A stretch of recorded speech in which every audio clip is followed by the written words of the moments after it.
Wiji Tukul atau yang bernama asli Wiji Widodo lahir pada tanggal 23 Agustus tahun 1963 di Solo, Jawa Tengah.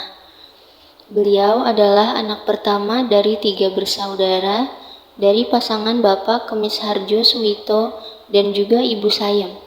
Keluarga tersebut hidup pas-pasan di pinggiran kota Solo.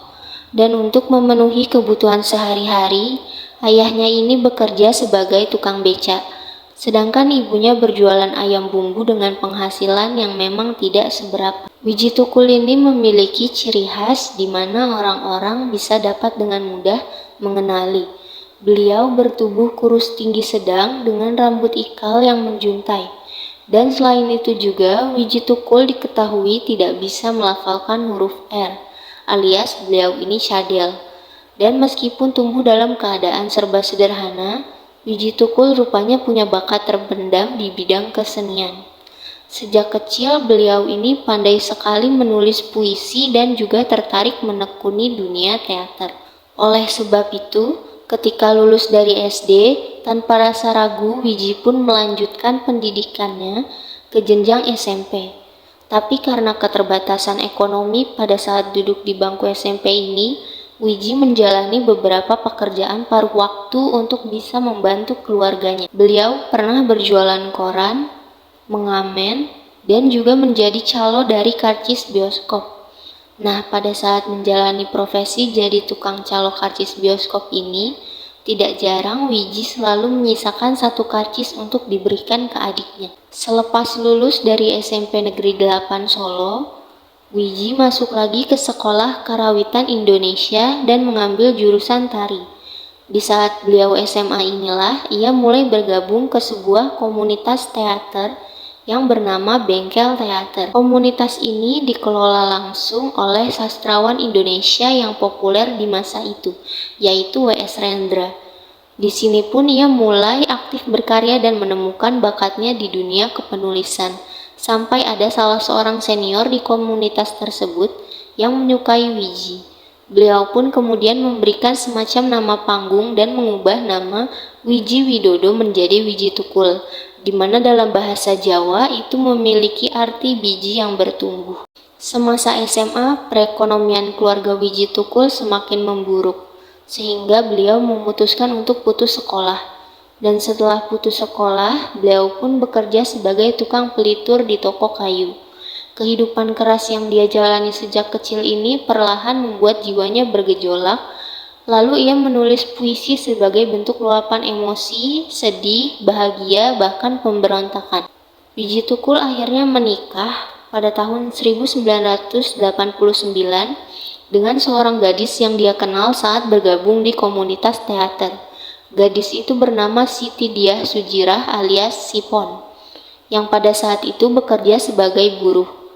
Dari pernikahan tersebut mereka dikaruniai 2 orang anak. Anak pertamanya adalah seorang perempuan yang diberi nama Fitri Ngantiwani dan yang kedua laki-laki bernama Fajar Merah. Meskipun sudah berkeluarga, Wiji tetap aktif menulis. Beliau suka membaca buku dan belajar secara otodidak. Awalnya beliau menulis puisi hanya untuk melampiaskan emosinya saja.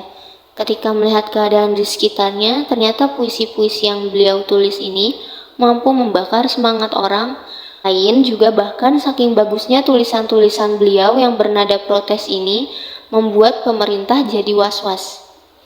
Saat pertama kali tampil di sebuah pentas kemerdekaan, Wiji menulis puisi dan membacakannya di depan umum. Rupanya puisi pendek yang beliau tulis ini berisi sarkasme kepada pemerintah.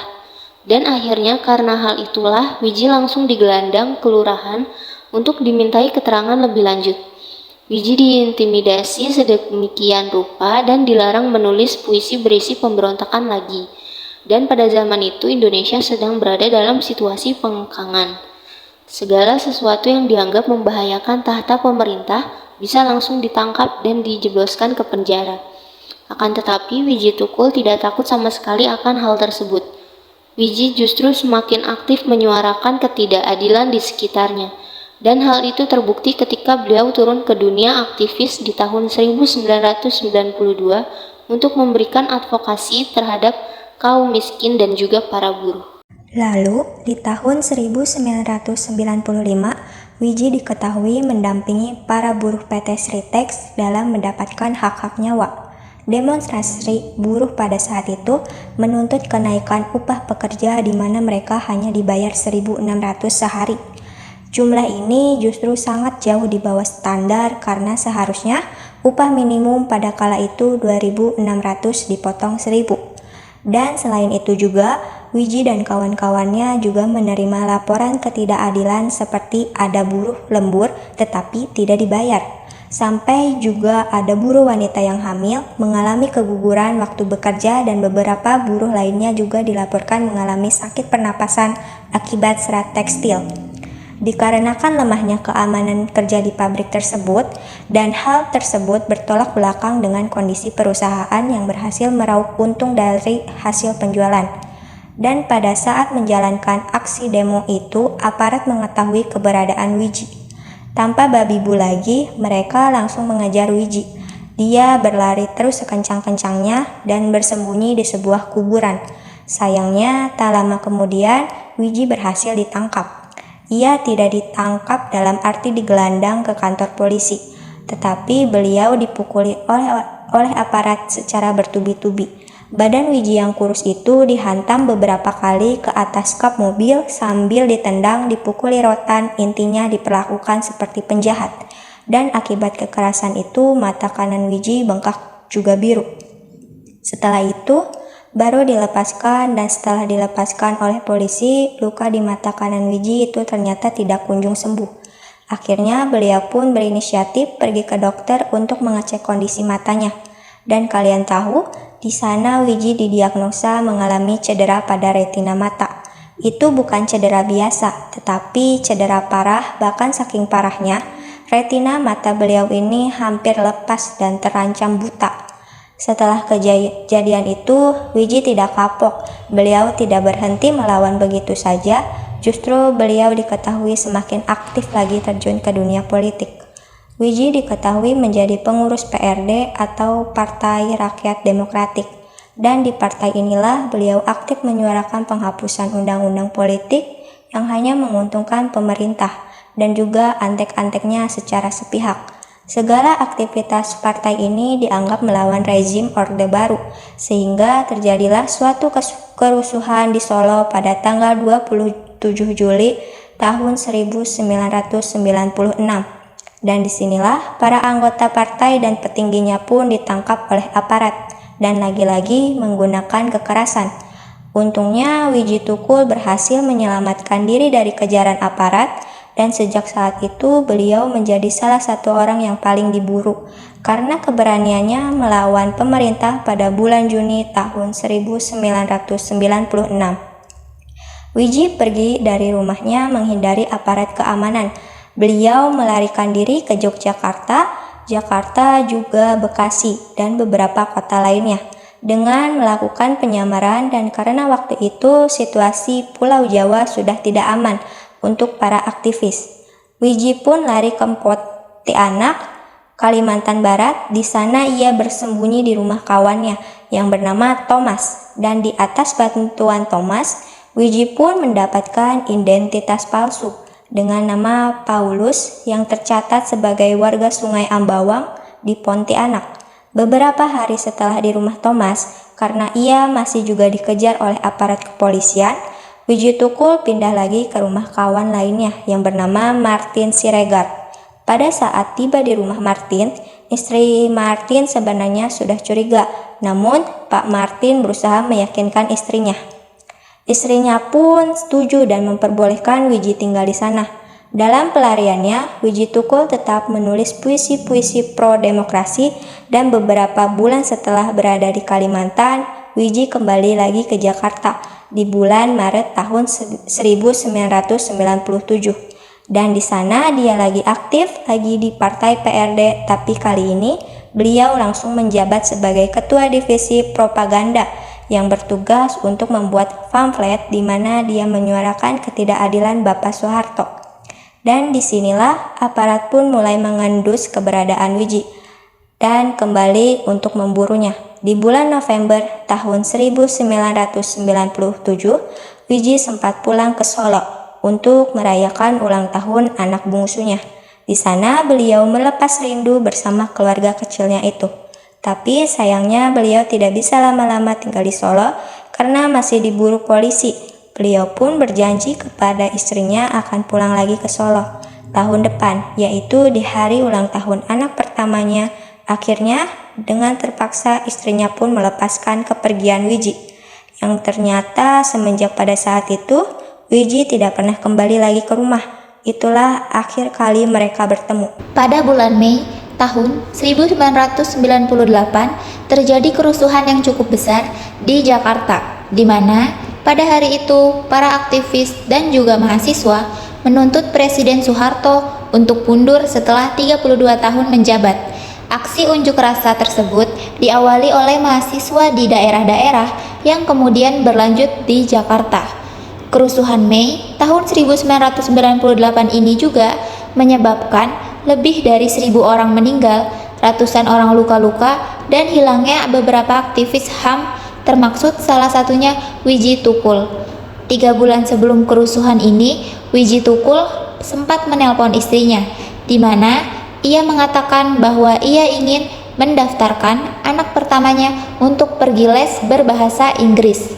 Masih sempat berkomunikasi, dan percakapan tersebut ternyata merupakan pertanda terakhir yang mengisyaratkan bahwa Wiji masih hidup dan sehat.